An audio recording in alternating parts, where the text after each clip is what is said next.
Family, it's your favorite queer radio personality, Anna DeShawn, and welcome to another edition of Queer News Live. You ready? I'm ready.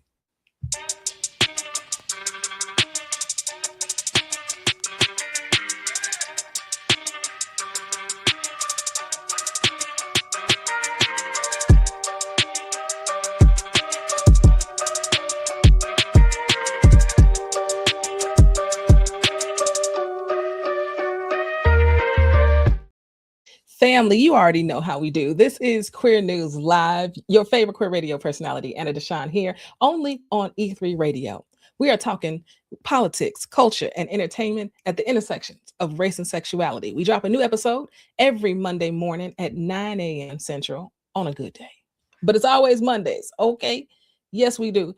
And ever since Pride, I've made a lot of changes. We've been doing a lot of pivoting because we need to survive. Literally, we are living in a hellscape right now. All the money, any money, is going to these wars that have absolutely nothing to do with us, right? And so in this moment, I've had to pivot, I've had to shift, and it feels really, really good. And part of that shift is Queer News Live. Part of the shift is joining us on Substack. Okay. So here's the deal. Here's the link. There you go. I really want you to join us on Substack. Okay. I'm in my list era. I'm making guides. It is, I'm stretching myself. I'm writing more, and it feels really, really good. And our newsletter has grown. Our newsletter has nearly doubled in 1 month since joining Substack. That's the type of growth we need for LGBTQ media. That's the type of growth we need for independent media. And child, that's the type of growth I need to survive. Okay. So the ticker is rolling across the bottom. Yes, queernewspod.substack.com. I want y'all to get into it. I would love for y'all to go there and support. I think you might actually find one thing, two things, three things that you might actually really, really love to get into. Now, I want to tell you about a couple more things. On Monday's episode, because we're in our summer series where we give the team a little bit of a break.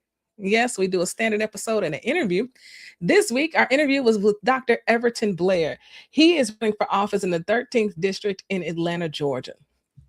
Here's the deal. He's looking to make history as the first Black out gay man to be elected in that district, and we want to help him make it happen, okay? The election is next week. Listen to the episode and get to know Dr. Everton Blair, get to know his journey, get to know why he deserves your vote. Okay. So check out that episode. I really do think you enjoy it. He's a lovely, lovely human being. And then on Monday's Queer News Live, we had a good friend, longtime friend of the show, Victor Salvo. He is the founder of the Legacy Project. And if you're not familiar with the Legacy Project, it is the largest outdoor LGBTQ museum in the world and is located right here in Chicago in North Halsted, which is our LGBTQ district. All right. And along the street, literally where people are partying, drinking, having a good time, a good kiki every weekend in Chicago, there are pylons, right? Rainbow pylons, these gold pylons with rainbows at the top that have LGBTQ history on them. It's really a special thing. They're having a fundraiser because, like I said, we all out here just trying to survive this moment. They're having a fundraiser early August 5th. It's going to be on a yacht because, child, who don't love a good yacht party? Okay. It's a summer yacht party. It's pretty epic situation, and it's a way for them to raise money. So please visit their website, thelegacyprojectchicago.org, buy a ticket, gift a ticket, support an organization here in the city of Chicago that is so incredibly important. Let me tell you something else, some queer news facts about the Legacy Project. They have also developed curriculum, right? In Illinois, we can teach LGBTQ history in schools, and the Legacy Project is the one that created the curriculum. They have over 400 pieces of curriculum. Every age group has their own set for every person that they have honored on the Legacy Walk and more. It's a really, really incredible situation. You can go on their website and actually access it, create an account, and get access to it. I just want y'all to know the Legacy Project is worth supporting. And I want to make sure that I give y'all the right website. Yeah, legacyprojectchicago.org. I had it right. legacyprojectchicago.org. Go visit and go support. All right. Now, for today's episode, I'm excited. Are you excited? I'm excited because we have a special guest joining us. Luke is joining us, and Luke is a supporter of the show. He's a friend of the show, and he reached out because he's like, Anna, I really do think folks need to hear about this. Folks need to know about what's going on in the military as it pertains to LGBTQ, you know, service members and trans service members as well. Luke is the co-founder and chief executive officer of Out in National Security. It's a nonprofit organization that connects, elevates, and equips LGBTQ plus professionals from across defense, diplomacy, intelligence, foreign policy, and public service. His work focuses on service, institutional trust, democratic legitimacy. We need that. And LGBTQIA plus inclusion in the institutions that shape national security and public life. Come on, Luke. Welcome to the show. Thank you, Anna. It's great to be here with you. I'm so glad you reached out. I'm so glad you're here. There are so many trans folks, there are so many queer folks who voluntarily signed up to serve this country and who have been also simultaneously kicked out, forced to out themselves, losing their, benefits that impact them, their families in such major ways. Tell me, what brought you to co-found, and lead Out in National Security? Well, I, long ago and far away, I worked on Barack Obama's first Senate campaign and then his presidential campaign. That meant that I got a job at the Pentagon as a presidential appointee, where I met my co-founders. I was there with Sean Skelly, who is the highest ranking trans person ever in American history to serve in the federal government. She's a trans veteran. And then my colleague, Rusty Pickens, who was at the State Department Gay Native American. And, we were that first wave of out queer people in those national security institutions who were publicly visible. And we felt a real need to connect and build community. And beyond that, the United States Department of Defense, and in particular the military, is the largest gay employer in the country. LGBTQ folks make up about 250,000 people, including about 4,300 trans folks in uniform. And then the VA is the nation's largest LGBTQ healthcare provider. And, we, through our service to the Obama administration that cared very much about LGBTQ folks and making things fair and equitable, we felt like it was not enough to trust other people, that the people who'd experienced the pain had to be closer to the power, and that something that was going to be about us had to have us in that room.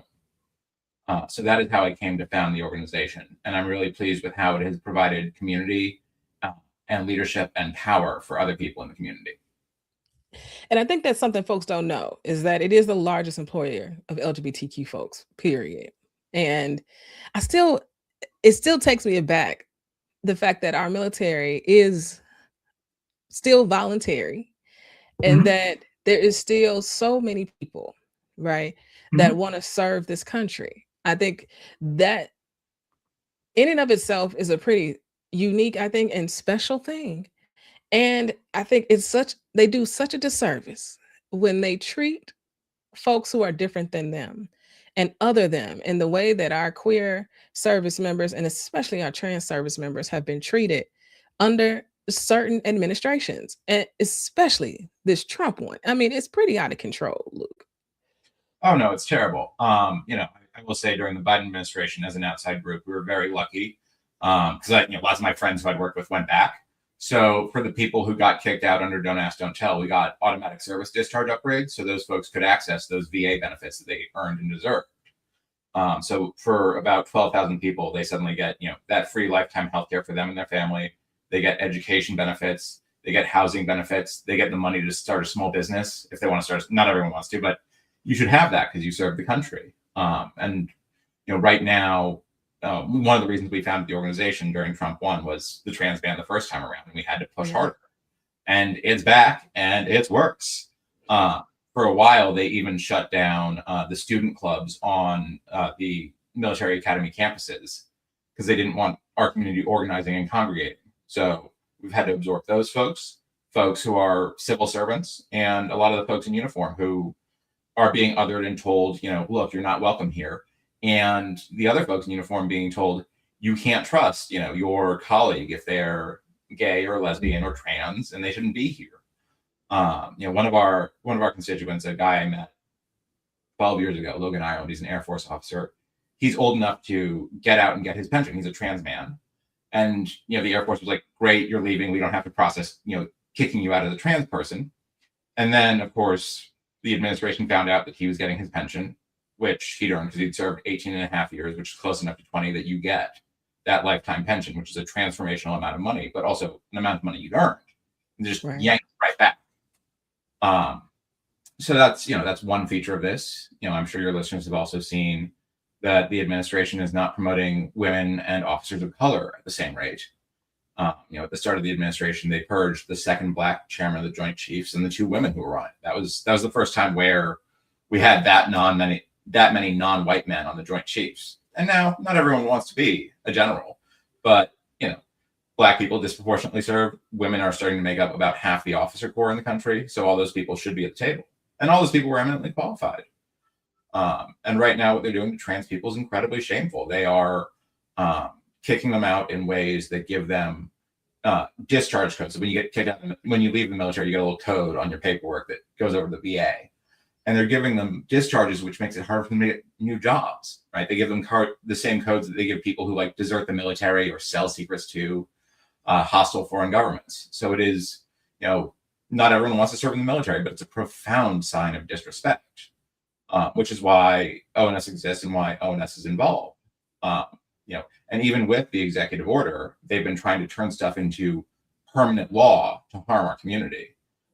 So last year, this big bill that happens every year, the National Defense Authorization Act, had, all the favorites of all the people who hate our community. They had a bathroom ban. They had book bans for the DoD runs the school system, book bans for DoD school system. They had bans on access to gender-affirming care for service members and dependents, even though they were kicking out all the trans people anyway.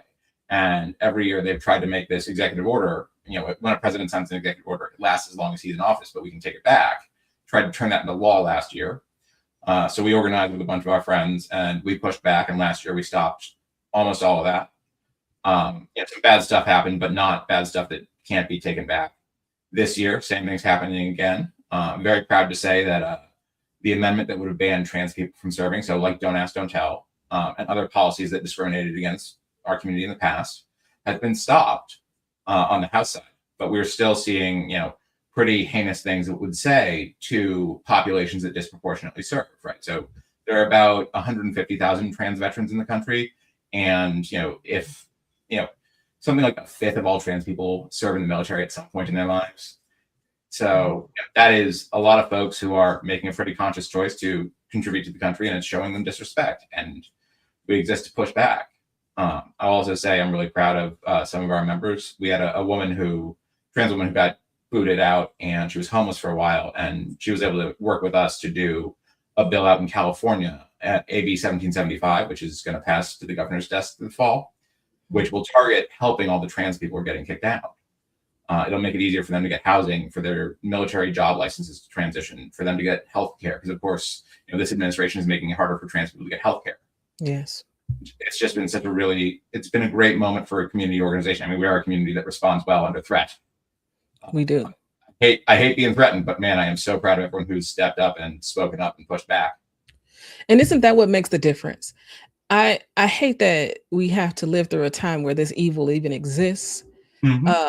Right. And that this harm is being done in this way.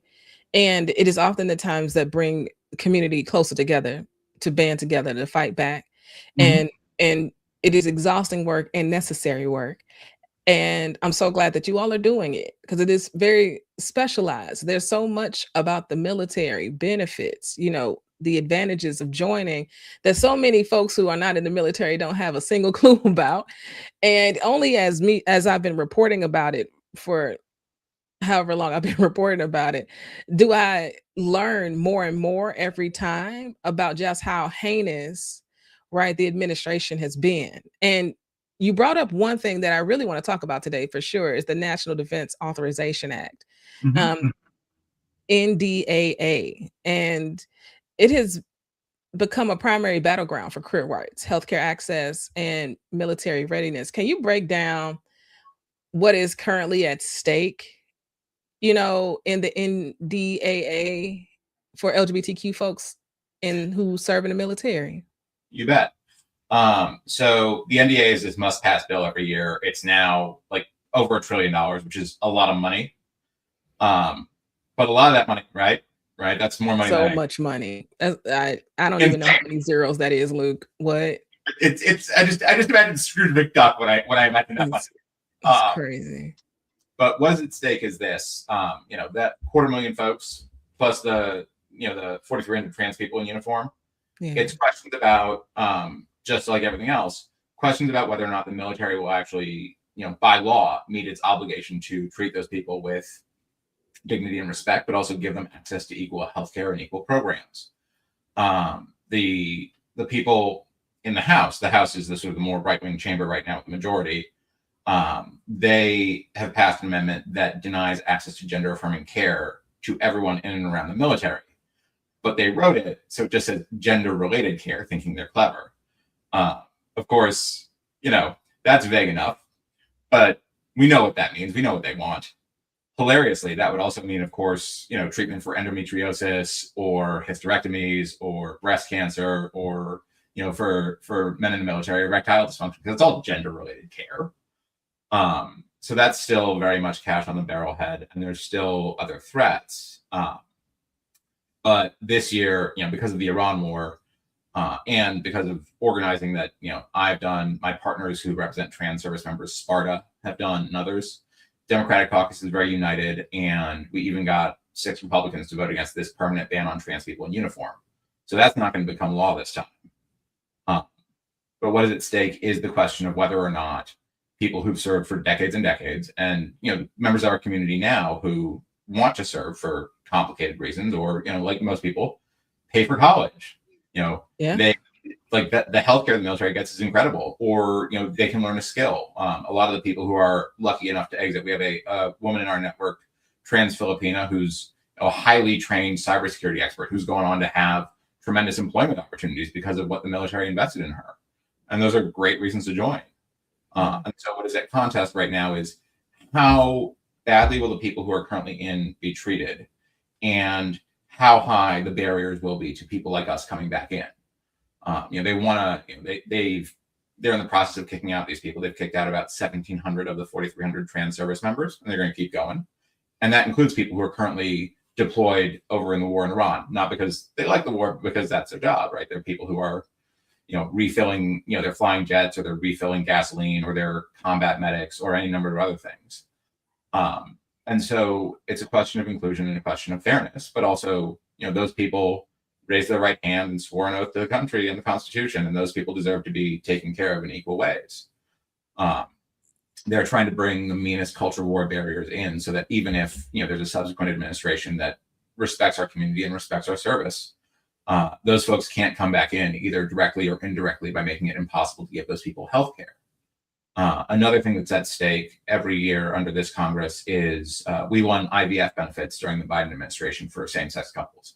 Until the Biden administration, if you were a same-sex couple in the military, you did not get IVF benefits, because that IVF benefits were premised on attempts to get pregnant. And no matter how many times the same-sex couple tries to get pregnant, it's not happening. Biden administration agreed to change that policy, and the current Congress and the current administration are not making that available. And so we are fighting hard for, not everyone wants to be a parent, but everyone should have the opportunity to be a parent, and that's going to change. So that's some of what is at stake. There's the particular programs, there's the particular things that tell, that 250,000 folks, including a variety of senior folks, you can take care of your family. You can, when you're deployed somewhere, your spouse can take your kid to the base doctor. Your spouse can go to the base grocery store and get the discounts that you deserve as a military spouse. Like, all of the things the military does to wrap around and protect military families should be expended to our families. And that's all in jeopardy. It's all in jeopardy, and it's all a part of their plan. They wrote out the plan. They made it public. And erasing our humanity in this way is part of the plan. And I think one thing you brought up was gender affirming care. And what I love about what you were saying is that there's so many ways in which gender affirming care shows up in all of our lives. And we don't think about it. We don't name it. as gender affirming care, but that is exactly what it is. And Mhm. everybody should have access to it. Not just not, and then this moment with peak hegseth and this the hypocrisy of it all, to think that you want to give testosterone to cis men whose T is low, and you had all the excuses for why you couldn't do the same for trans service members. It is the hypocrisy for me, Luke, that is so exhausting about this administration. And when I think about what service members have to do, what they have to endure, the sacrifices they make, you know, to serve the country in the ways in which they choose to do, the fact that something like NDAA and the Trump administration can strip them of their pensions that they have paid into and earned, health insurance, housing, education benefits, just because they don't like who they are. Yeah. I mean, it it makes me angry, and it reminds me that I will never forgive the 76 million people that voted for that man. Yeah. It's grim. But I will say, I'm proud of myself, my organization, and my staff who've done really good work. But like, there's folks in the States, including people across the aisle. In California, we worked with a Marine veteran who's a Republican who is very offended by the way that the trans service members are being treated. Who's worked really hard to help California set up programs to help these people who are like getting a very compressed expulsion from the military, not because they're not qualified, but because of a policy change. Right. It gives me some optimism, and California's helping, New York's helping, Illinois and Virginia, like a bunch of states are, they talk to us, they talk to other experts, so that these people who are getting the short end of the stick, the federal government might not be in the hands of people who care about our community right now, but there are a lot of people in the country who do. Yes. And that's the part we can't forget, right? Oh, yeah. We are not alone in this. And hearing you talk about all the partnerships and people, and it's just another reminder that we are not alone in this. Yeah. Luke, tell me some active ways that you all are helping. Are you all lobbying? Are you? Oh, sure. Yeah. We're C3, so we don't lobby, but we do educate. So we're doing a couple of things that are helpful, right? So we obviously, for our community, which is everywhere, right? We offer people community and safety, right? Like here in DC, there's a big hub in New York, and there are hubs elsewhere. But we provide community and we provide meaning. We also provide a lot of programming. A lot of people who had to leave the government over the last couple of years, not by their own choice, helping them, find new jobs, reskill, that sort of thing. And then at the state level, we are helping with the veterans bills in the various states.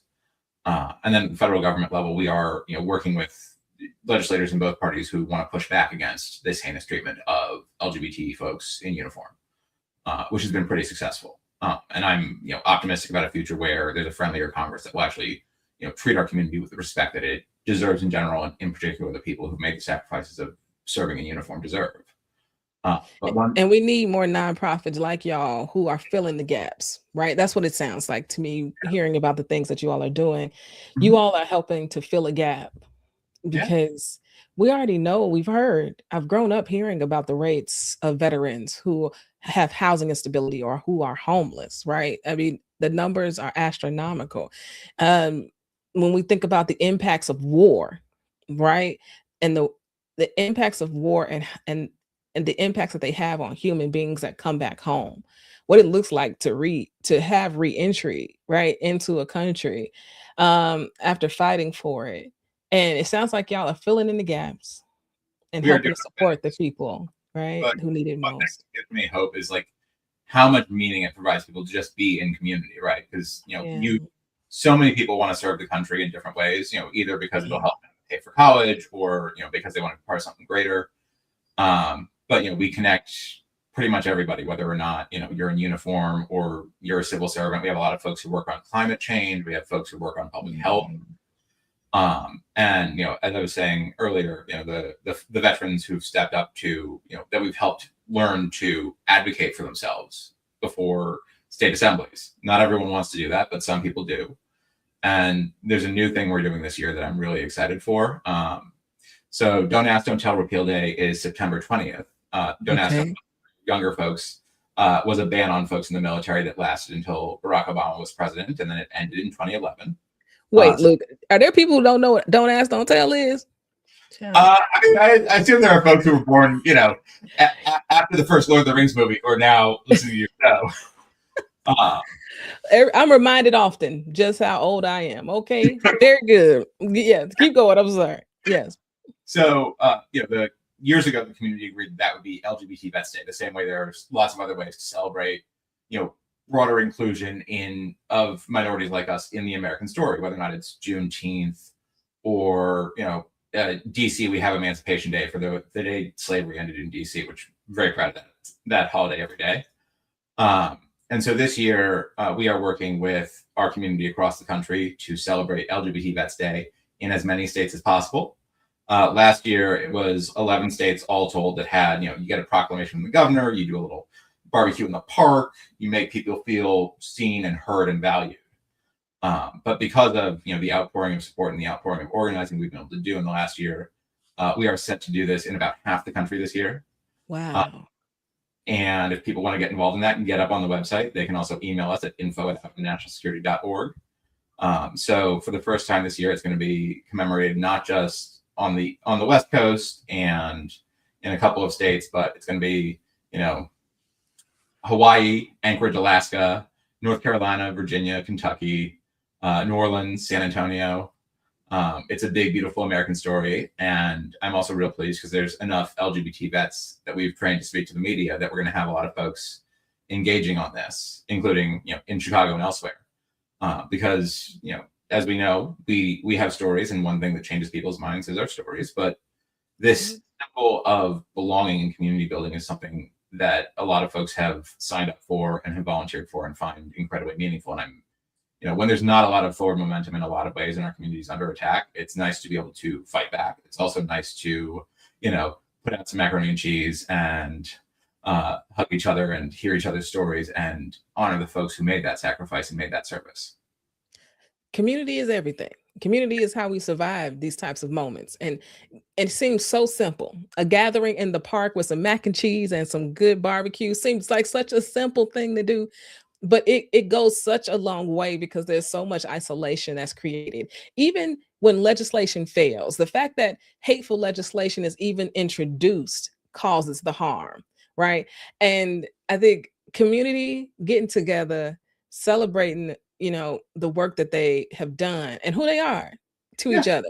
It just goes such a long way. It means so much. Family, I got the website scrolling across the bottom, okay? outinnationalsecurity.org. I think it's incredible. Congratulations, Luke. Half the country celebrating LGBTQ Vets Day. Tell me the date again. That is September 20th. September 20th. So family, is in the fall. Okay, Luke, we're gonna have to do another thing closer to September on the podcast. You can drop us a queer news tip. I want folks to know that this is happening because there are military service is something every family in this country has been impacted by. You got somebody in your family who has served in the military. And I feel like it should also be the great equalizer in this moment. Whether you're on the right, the left, you're a moderate, there are some things that we should all be able to agree on. Like there's some things I feel like just are not up for debate. I am not someone who believes in war, and I respect veterans because of the sacrifice that they make, because I know that the world doesn't hold the same beliefs I have. The world believes in war, right? And I feel like military service should be the great equalizer. No one should want veterans to be harmed, not get their benefits, not be able to reap, all that was promised when they signed on the dollar line. Yeah, it's important to honor that promise, whether or not folks in Washington won't. Communities across the country can. That's right. Communities across the country, when I come back in September, I'll tell you all about other states that are stepping up to improve the way LGBT vets are being taken care of and all the other good work we're doing. I'm so proud of, the folks who work with me and all the folks who volunteered across the country to make things like this happen, because things that give us hope are community and good barbecue and mac and cheese, but it's also the governor of a state saying, I see you right now and you belong, when a lot of other people are, everyone in our community's probably had a moment of being othered and being harassed and being bullied, and having someone stand up and say in print, this is a big deal, you deserve to be treated with respect and integrity, whether or not that's going to be in Minnesota or Kentucky or Pensacola. It's all powerful, and it's a powerful alternative to people who want us to be afraid. It absolutely is. It absolutely is. So, Luke. Yes. We're going to have you back. Mm-hmm. I think LGBTQ Vets Day is fantastic. Yeah. I think making it as a way for us to never forget Don't Ask, Don't Tell existed is also brilliant. And I just want to say thank you for your work that you're doing here. Because somebody ought to be fighting on behalf of LGBTQ veterans, and especially our trans veterans in this moment. So thank you for what you're doing. Thank you, Anna. It's really important, the work you're doing as well, to create community and to reach people, especially now. I mean, it's such a tough time for anyone who's queer in this country and in general the world, right? Yeah. But being able to come on and share with you and your audience, and I'm gonna have a colleague who lives back in Chicago. I'll have him come on and talk about his journey. He served under Don't Ask, Don't Tell, and has had a really impactful life, since leaving the military. Yeah, we love it. We love it, Luke. This is the first time, not the last time. Okay, friend? Love to hear that. Yes. So good to be here, and so good to be with another Chicagoan. Go to Harold's for me. I'm not going to be home for another couple months. I got you. Maybe we're going to live episode from there one day. Yes, I'm here for that. Give me a 4-piece hot sauce, ketchup, extra pepper, okay, and I'm a happy person. I do extra hot sauce and extra lemon pepper, but it's a beautiful thing and one of my favorite places in America. It is. Thanks, Luke, for joining me today. Thanks so much. Take care of yourself. Yes, indeed. Next time. And family, you already know the deal. I want y'all to go support. All right. I'm going to roll the banner at the bottom again for you. Okay. Because we got out here. And so this is what Queer News Live is all about. Just trying to keep you all informed about all the good work. Bad news travels so incredibly fast. You hear about all the bad things, all the bad legislation, all the bad bills. Yes. All the bad news. But let me tell you, there's a lot of good news happening. There's a lot of people fighting back in all the ways and all the industries and all the spaces, and creating community for LGBTQ folks. And it's important that we know that these folks exist, because it might just be that organization that you want to support that hits so close to home that you want to give some of your time, talent, and treasure to it. Yes. And that's what these moments are all about. And I think once this moment ends, once the Trump administration has cleared the way, gotten beaten, left. Yes. That is when the real work starts. That's when we have to triple down, right, on community, and triple down on how we fix the mess, right, that they have created, and ensure that it doesn't happen again. That is the work. So family, out in nationalsecurity.org, go visit, go support, make a donation. And you already know, we are Queer News Done Right. Tune in every Monday morning for a new episode. If you're tired of scrolling and it feels like a doom scroll, hey, don't get your news like that. Get your news from me. You'll enjoy it. The podcast is good, I promise.